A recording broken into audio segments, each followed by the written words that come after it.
we want to build a chai brand, we can't expect the customer to compromise on the way that they like to have their chai. The idea is that how do you fundamentally make that entire product faster and be closer to the customer so that you can reach them in time. We didn't end up laying off anybody during that entire time. So I think the first thing that we always heard was that ये तो चलने ही नहीं वाला. That was the first thought.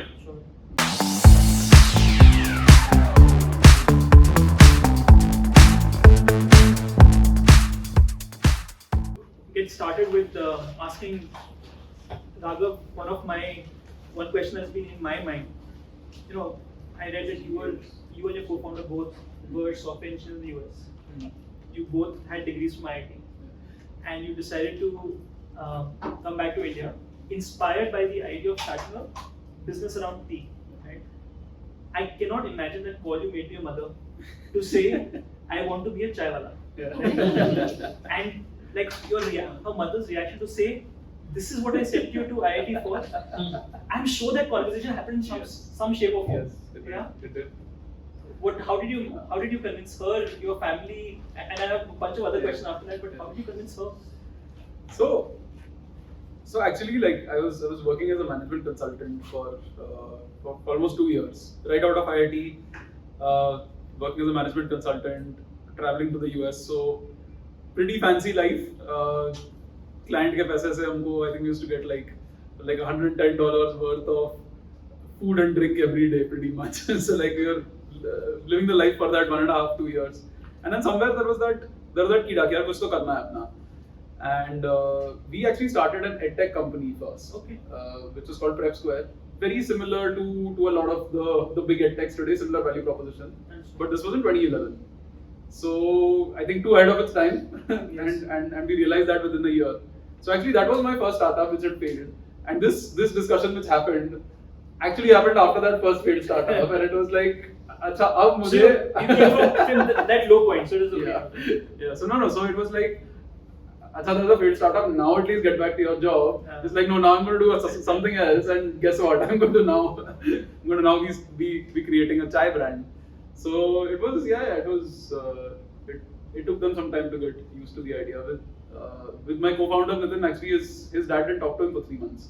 Oh wow, that's fantastic. Yeah, and he finally came for the opening of the first cafe, and that must have helped a lot. That's when yeah. All right. And you know, given all of this, I would say difficulty of explaining to someone why you want to do this, and 2012 was also a year where entrepreneurship and startups hadn't. Yes. You know, we didn't have startup. Yeah, correct. In our lives.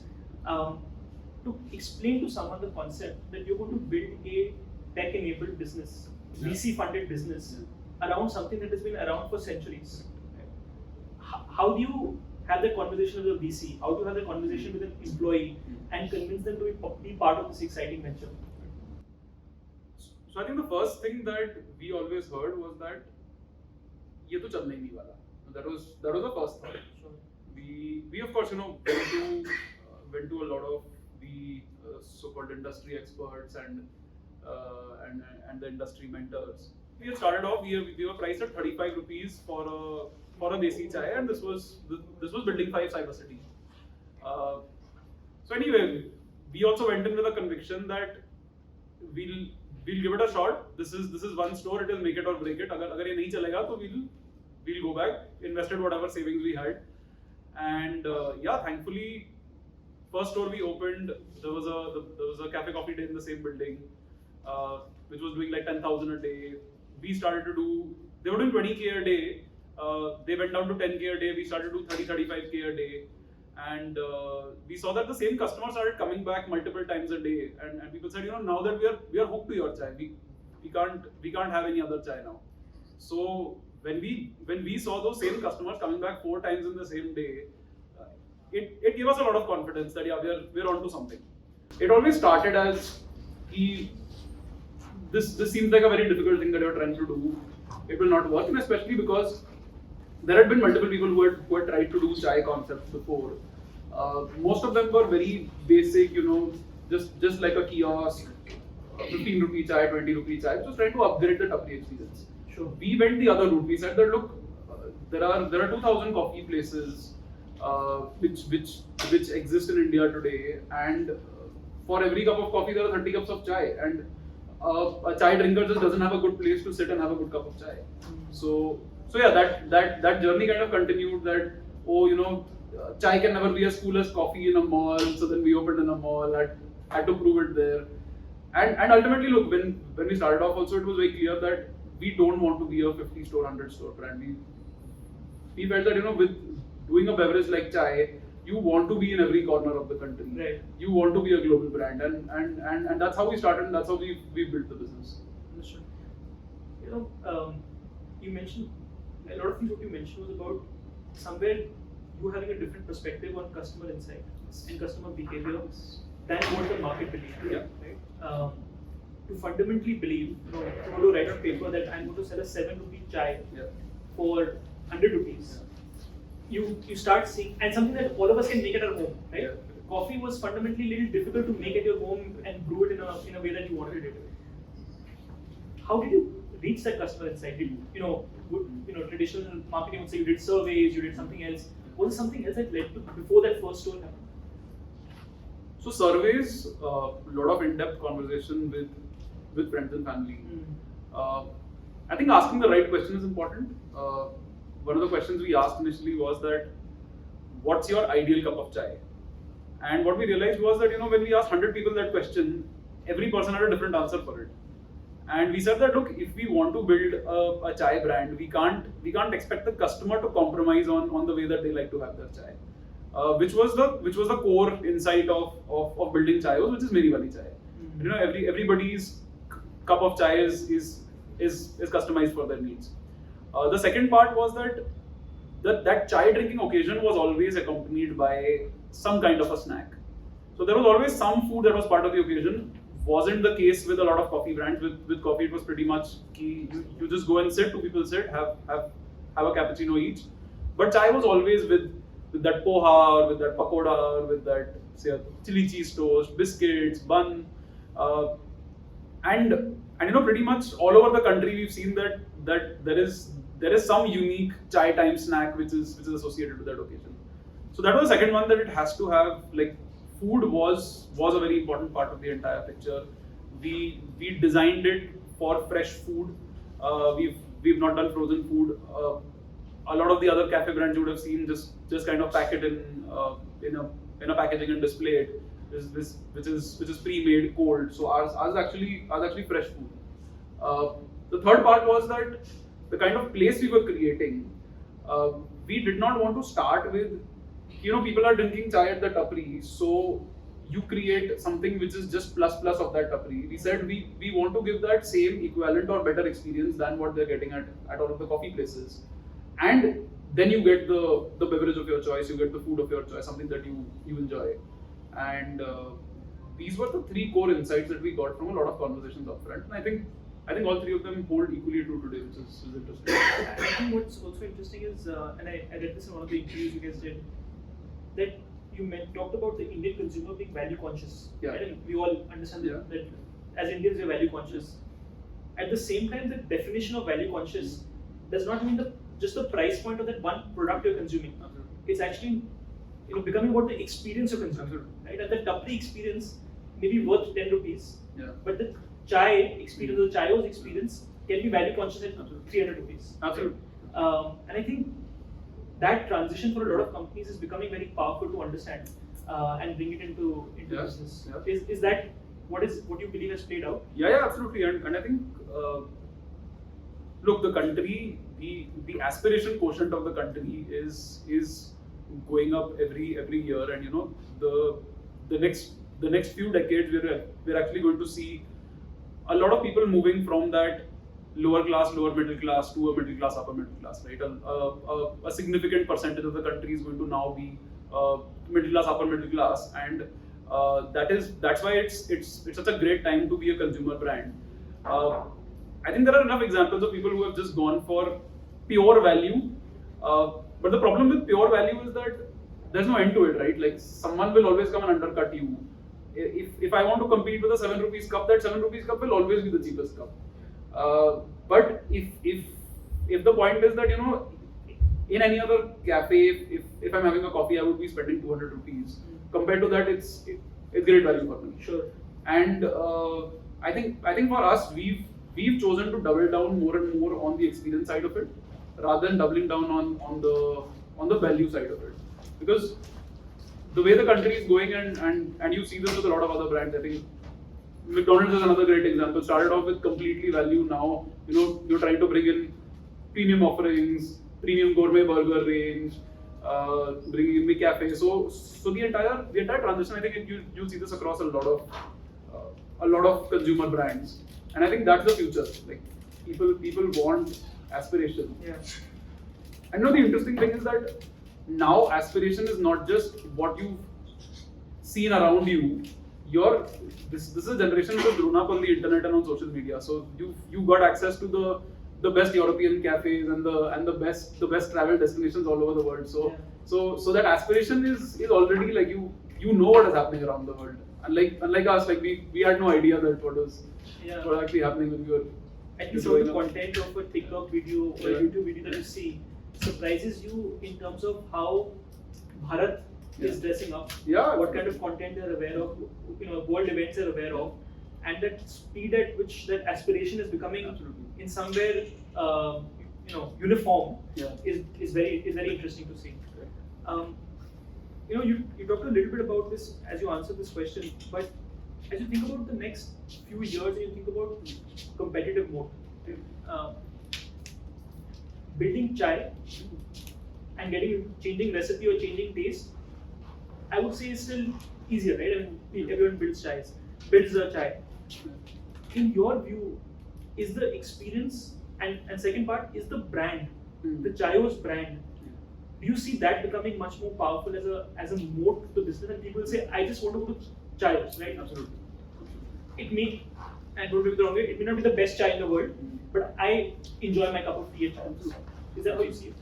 Absolutely. I think since we've started out, we've had maybe about 50-60 chai brands come up. Exactly. When we started, it was just us. It was Chai Point, and now you've got multiple from a Chai Sutta bar, MBA Chaiwala. A lot of brands are coming up. So I think the entire brand, the feel, the experience, the connect which we have with our customers, the customized chai, Meri Wali chai, that's something which is very very core to us. The kind of fresh food that we do. So all of these pillars are just consistently doubling down on it over a long period of time. That's what brings compounding to any consumer business. Raghav, you're one of the responsibilities of the company's marketing and advertising, right? And honestly, at Grip where we've spent our first part of the journey building the product market fit. Yeah. And now a lot of our emphasis is around brand building, marketing. Yeah. And I want to spend some time learning from you. Sure. One of the changes at least that I could perceive is that you started with Meri Wali Chai as a brand. Yeah. And now I see a lot more branding around the concept of relax. Yeah. Right? How did you choose to make that change? What made that? What was the reason behind it? So we actually started off with the first one was all day breakfast and chai when we opened our first store. The second version of that was experiments with chai, which we had for a pretty long time. Meri Wali chai was more the product USP. Sure. And over a point of time we realized that look, Meri Wali chai is great as a product USP, but if a customer who is not walking in through the door, if they see Meri Wali chai, it's like, yeah, I'm having Meri Wali chai in my home. What's the big deal about coming here? And then is where we started to explore that what is that articulation of the customer, what is that feeling that the customer is coming for, which is not just pure product, because at the end of the day, like you said, right, tomorrow somebody else might also customize that chai and serve you that same chai. Sure. It is about that feeling, and that has been consistently articulated by our customers that for me, the way consumers perceive chai and Chaayos, it's a break. It's that break from the daily monotony of life to have that one relaxing moment, and relax is something that a customer actively seeks out in their day. Yeah. And we feel that in the context of the world today, where there is so much stress, there is so much anxiety, this one break from the day-to-day stress of the world is something that's a great thing that we would want to build for. And of course, it's not just about the tagline, you have to actually live it. Yeah. So that's how this entire thing came about. It's come from the customer. It's not come from us Yeah. us having a desire to like create that emotion. Yeah. We heard that a lot from our customers, and that's how we. Yeah. kind of done this. I think that's very powerful when I started seeing the ads around Yeah. relax, because you can have a lot of different emotions with chai. For people can be just that the morning Yeah, correct. thing, the get me go to go. But I think you look back at it and you say that that's a break in your life, Yeah. and it also works both offline and online from your user perspective. You've also seen almost a decade-long journey now of marketing the product, both predominantly digitally and then some offline. The world of advertising and getting to customers is fundamentally changed. As you look back at this decade from an advertising point of view, where do you see so many D2C brands, and how do you see them being more effective when they reach out to customers? Is it around the brand story? Is it around content? Is it continues to be around performance marketing? What stands out? So thankfully, given that we've been largely offline as a business, about 50-60% of our acquisition happens through just people walking by. Like, okay, I was just passing by and I saw Chaayos. I was in a mall. I was in a market. So it's been largely a lot of that walk-in has been through impulse. A lot of it has been through word of mouth. And we haven't actually done a lot of advertising. We haven't had the need to do that. We've never done. We've done one radio campaign in 2015. We haven't done a radio campaign since. We've done maybe one outdoor campaign for our Pune launch recently, but that's only city specific. Right. It's been a bit of consistent digital, which is around building the story. But I think for us, the real value is in that continuously enhancing the experience. The brand is not built by marketing for us. The brand is built by our teams, the way they serve the customer, the entire journey inside the store, the way the customer feels when they consume the product.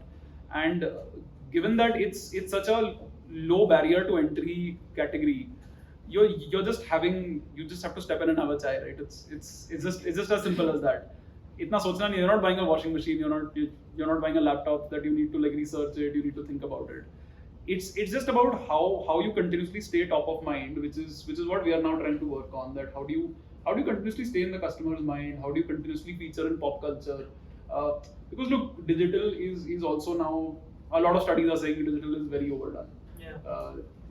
People like all of you would be seeing maybe 100 ads a day. You might not even remember like 2 or 3 of them.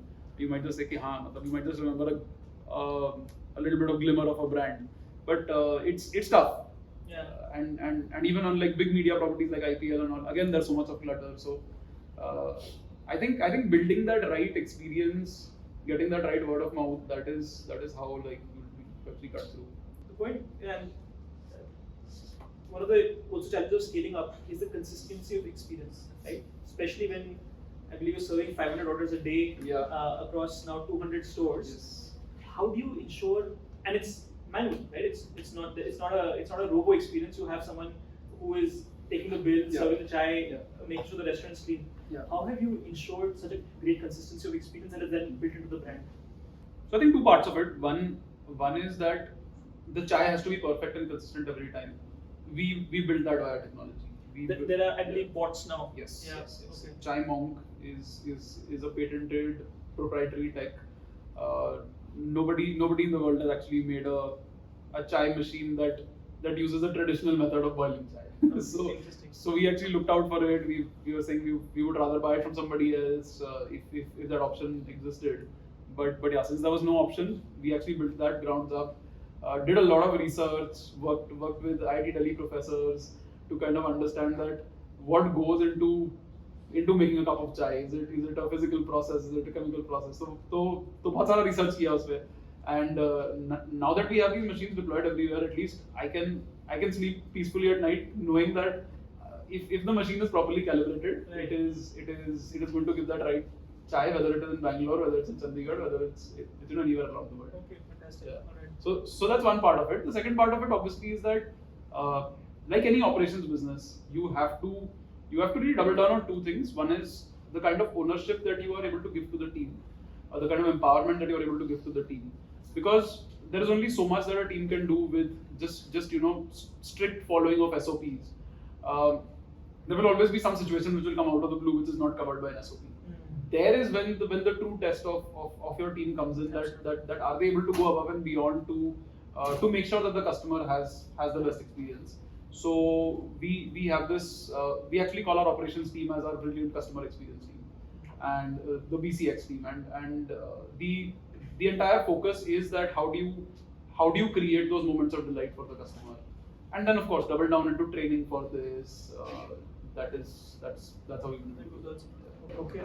Perfect. I'm going to ask you our own version of a little bit of a rapid fire, and then we'll go to the team for questions. Sure. 3 questions. Yeah. Very simple question. No Bollywood questions. Simple ones. One customer behavior you did not expect. You did not anticipate. Chai delivery. People expecting to deliver chai in large Chai quantities. delivery at homes. So for us, homes constitute about 70% of the chai delivery business. We built it for offices. I'm one of the biggest customers of a chai delivery. I understand that. Yeah. It's surprising. But Never expected that. Never expected that homes would constitute 70%. We expected maybe it would be an 80% office business.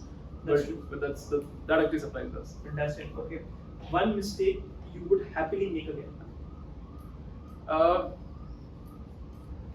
I think we opened up cloud kitchens in 2015. Went very crazy with scaling it up.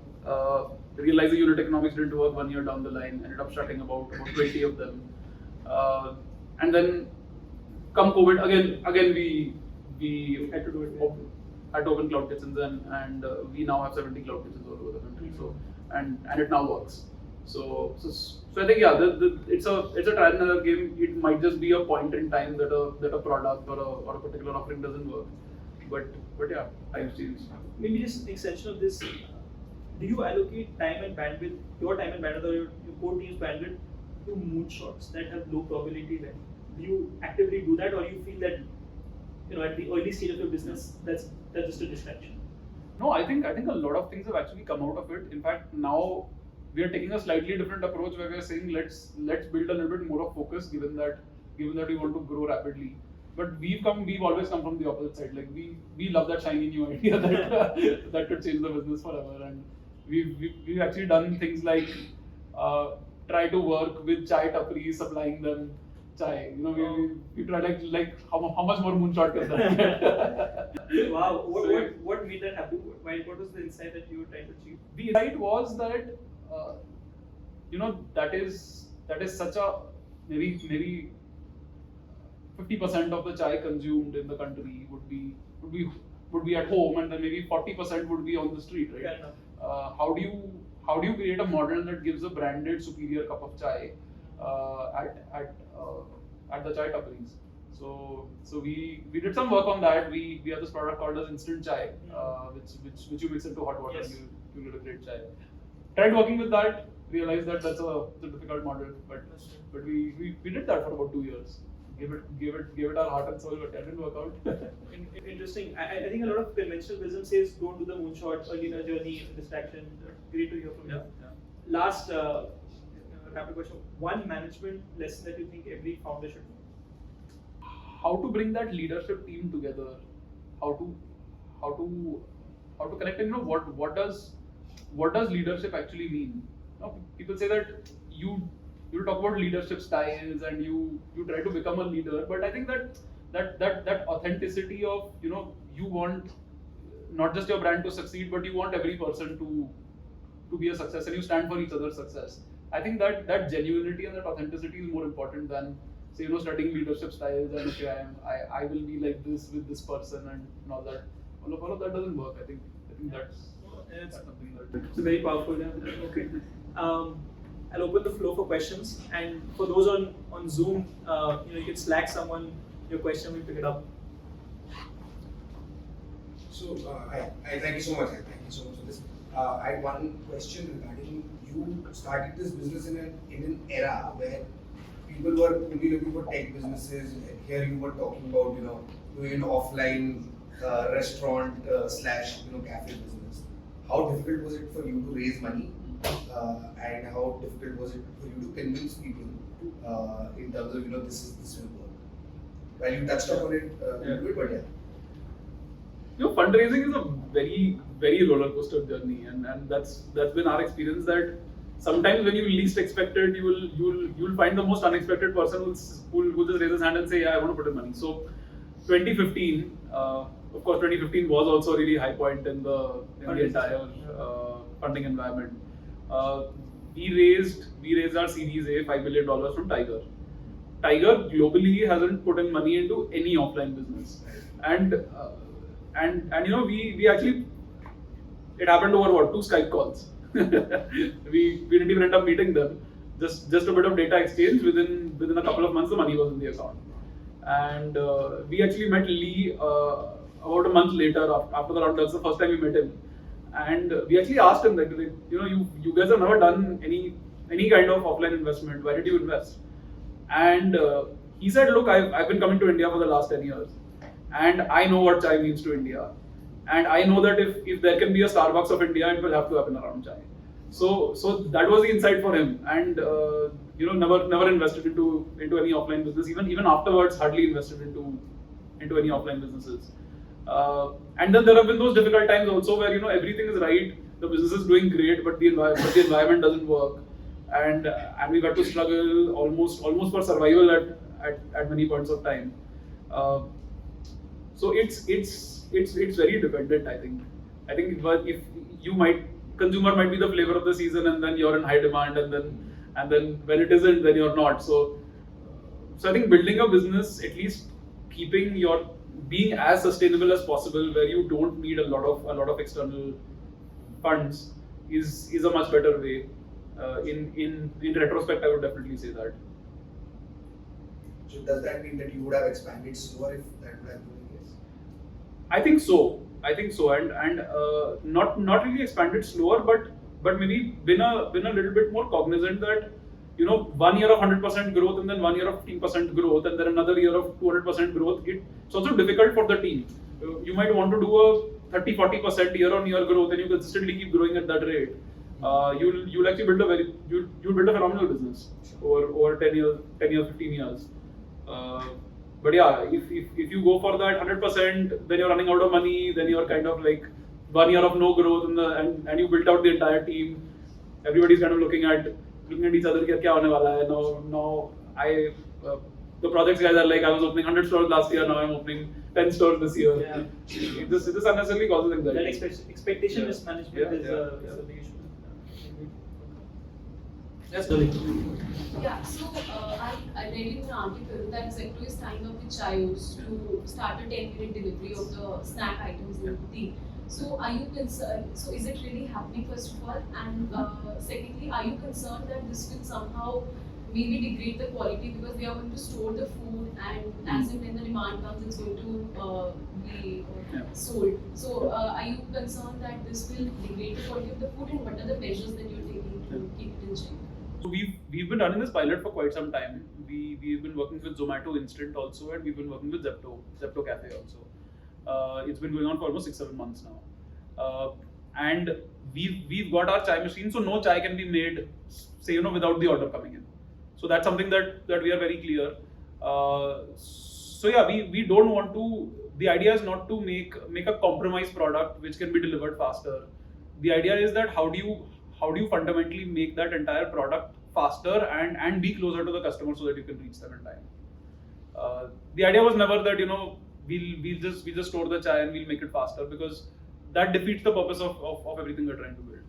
But with the snacks, I think there's going to be some storage, right? So the snacks are packed and it is delivered every morning. It is packed. So there at least it is slightly different from what the cafe process is, but we've only put those products where we know that the experience is going to be good. Pandemic, right? Yeah. That was, for offline stores, offline businesses, that was a difficult time. Yeah. So how did you guys manage? What mind shift and what thought process change did you guys do during those 2 years? And now it is getting better, right? In fact, there's a lot of footfall in malls. Do you see a consumer behavior post-pandemic for offline stores? For example, you said like a lot of people are probably ordering chai to their houses. Probably that's a shift post-pandemic. I don't know. Yeah. So how did that happen, and what do you see future in terms of consumer behavior? Yeah. So I think we took about nearly 2 years to actually get back to 2020 was when COVID started. I think 2022, maybe end of 2022 is where we started to actually see the business coming back to normal on the offline front. And delivery for us, almost a year went by where we had not even recovered that delivery business. So very interesting thing. सब लोग वो चीजें मंगा रहे थे घर पे जो खुद से नहीं बन पाती थी. And there people were like, यार चाय तो बना ही लेंगे हम लोग. and that's why all the pizza brands, burger brands got back to their overall business because delivery grew so much. For us that was the challenge. And then as offices started to open back, people started to work more from home. People got sick of the entire thing. Zoom meetings chal rahi hai, in between stepping out and making their cup of chai. So delivery business grew really well for us. I would say almost from pre-COVID it grew to 3x of what it was, and that's a big behavior that is stuck on, and offline is now back. So net the business overall has grown pretty well. That 1.5 year was really tough. We had to survive through that, but after that it's been fun. And Raghav, how did you manage the mental shift between not just for yourself, but also for the guy who's in the Chaayos store pre-pandemic, right? Yeah. To prepare him for what may be the reality of the company over the next 18 months. We all did, none of us knew what would happen. Yeah. What did you do as a management team to give them that security, comfort to say, okay, fine, we'll get through this? I think a lot more communication, a lot more time spent on ground. I don't think there's any silver bullet answer to that. It's just like be present, be open about what is going on. And we didn't end up laying off anybody during that entire time. So I think that's what gave people confidence that when a lot of their peers were actually losing their jobs, they didn't have to face that. Actually, so you mentioned one thing where you said that your price is not a point where you can compete, right? Of course, like the child. So, how do you think about what customer experience you want to build? And the reason I'm asking this question is because typically QSR brands would want to churn their customers as much as possible. So there's like discussions around how they try to like sort of noodle between making the environment very comfortable versus making it sort of not very comfortable, so the customer can come and they keep churning very quickly. So how do you think about that? Correct. I think QSR is a very, very functional space. We are in that. We want to be in between that functional and say like experience and fine dine kind of space. So say like most QSRs would have the exact same interiors everywhere. We have a unique design, unique theme for pretty much every store, which kind of connects with the place it is. Most QSRs you would find the team would just be very, very transactional. You go to any Chaayos, any regular customer will have a relationship with our team. They will have a conversation. The team would know what is their favorite chai. The team would generally ask about what is going on in their life, and there are actually very, very good relationships. In fact, like the most loyal customers would say that I come here because of these guys, and they're actually connected to them. So I think these are the kind of things that actually connect a customer. The intent is not to be that loungy space and create huge spaces where you have the sofas and all that. We're not trying to do that. We're trying to create a genuine space where you can be yourself. You can come, get a good cup of chai, get a good snack, have a good experience, spend your time there. for a QSR, I think the average trip time would be what, 20 minutes, 30 minutes. For us, it would be 45 minutes to an hour. But yeah, it is not that most comfortable, most luxurious space that we create. That was never the intent. I just want to follow on the question. So, we talked about this IKEA effect and people feeling better or more connected when they kind of play a role in building something. Do you think that is something that plays into your business also when people come and say that, okay, this is the kind of how I want to Yeah, absolutely. I think with the personalization, you're kind of, you're also playing a role in that, in like creating that right cup of chai. So, yeah. Thanks. I have a question. So, there are examples set in the industry where Starbucks or some other place, right? That if you are giving options in small, medium, large options for the coffee, right? Then they've named it so typically that it takes a guidebook to understand it. I remember I went to a friend that my interview is there in Starbucks and it's my first time going to Starbucks. So when there are examples like this, how do you determine that? How do you want to go ahead? Like you mentioned, you don't want any sofas and all. So how do you define that customer persona? Did it come from day one? Did you figure it out eventually? What was the process like to figure these nitty-gritties? Yeah. Good question. I think he looks at product and marketing, so you can imagine the complexity of the question. I think, look, we are not traditionally, we are both engineers. We are not traditionally marketing people or product people. We build something for ourselves and people like us, and thankfully people liked it. People liked part of it.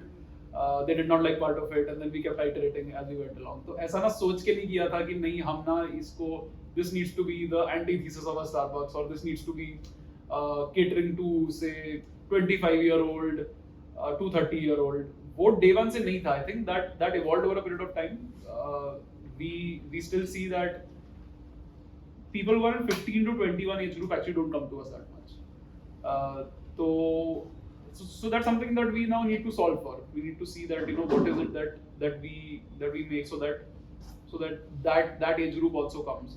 But first job onwards, 21 onwards, it's a 21 to 35 is kind of our core customer base. There are any plans to capture the tapri chai market? Because I understand there's not a time right now, but the largest volume is consumed there. Even and the time is same, right? They also go to Chaayos, but they still consume maybe 2-3x at the tapri. Yeah. I would love to see a Chaayos at tapri, maybe at a much lower price point, but higher quality, right? And with the brand, do you think that is possible somewhere in the future? Yeah, it could be possible in the future, definitely.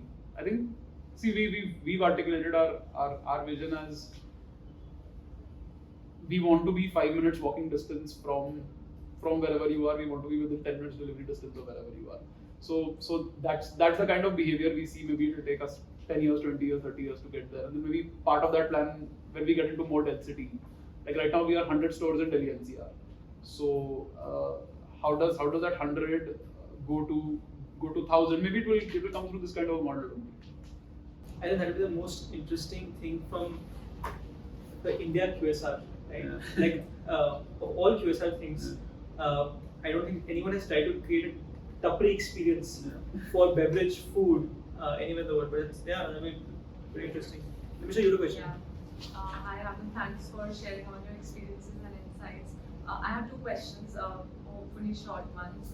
One is that over the coming few years, what is going to be the growth levers for Chaayos? Where are you going to focus on? And the second is from a macro view, is there something that defines culture? That's for employees. Culture at Chaayos. What's that one macro umbrella values that everybody in Chaayos would be probably living with? Nikhil, so if you don't mind, can you repeat the question for everyone? Sure. I think Nimisha had two questions. One was around what is the one macro culture that defines values at Chaayos, and Nimisha heads HR for us. You know why the question is coming. Nimisha, what was the first question? Sorry. What will be the growth levers? Growth levers for Chaayos. So I think growth levers for us, we are currently in 7 cities. We have a lot of headroom. So these 220 stores, majority of them are in 3 cities only, Delhi, Bombay, Bangalore. So I think city expansion, further penetrating into existing cities, the model is in a good place. The unit economics work. The customer love is there. So I think all of that is pretty much in place. We just need to now double down and just execute, sign the right store, run it in the right way, and then keep growing from there. On your question on culture, I think for us, something that we've tried to build from day one is ownership. Ownership being shown by the employees, having that empowerment for every team member, and ownership is a slightly fancy word. Doesn't really capture the sentiment. The way we say it is like, think of yourself like आपकी company है, मालिक हो आप, right? If you are the malik, then you will behave like that. You will save that right cost. You will go that extra distance for the customer. You will do whatever it takes to get shit done. So I think that is what has been the biggest core part of our culture. Yeah, sure. What are the 3 most important KPIs which management use to track the performance of the company, which the leadership team uses to evaluate the business on a long run, on a consistent basis? I think so. The biggest 3 things would be, one is the entire customer experience KPIs. So customer experience and kind of retentions, repeat frequencies that we get. So that's one part of it. That how healthy from a customer perspective is your business. The second thing is that same store sales growth is a good metric which anybody in the retail industry uses. That while you are growing your overall revenue, are your existing stores, are your older stores also being able to grow at that same rate? And the third one, obviously, I think the P&L metrics. That's the third biggest KPI for us. The P&L look like. So, you do a question? Yeah. Go. So, what made Chaayos scale its operations to the level that others like Chai Point could not go? So, I remember going to Chai Point in CP a few years back, and they offered tea and snacks at a much lower price than Chaayos. So, why Chai Point is not scaled to the level where the Chaayos is now reaching? So, what is the USP that you're using, and how are you scaling operations? So I can't really answer for what they did not do or what they did. I can say that for us, like I spoke about value, right? Value is, if you go for absolute value, then everything is expensive in this entire chai cafe space, because customer will say, यार मैं तो घर पे भी बनाता हूँ, ये तो मुझे पता है कि 5 रुपए 10 रुपए में बन सकती है ये चाय.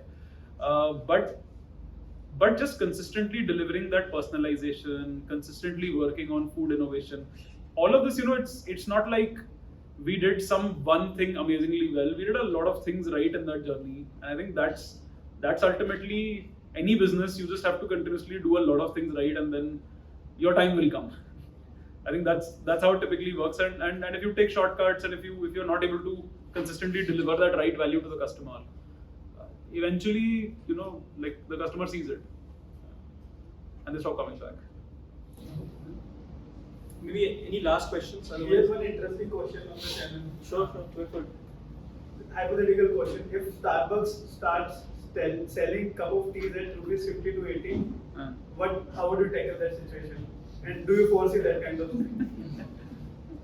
I mean, there's also the DNA of a place, right? Like we've served, we've always had that temptation that we can also do coffee, we can also do different kinds of food. You're already there. There's such a big burger market. You can also get it. I think I was taught this interesting concept. Customer gives you permission to do few things,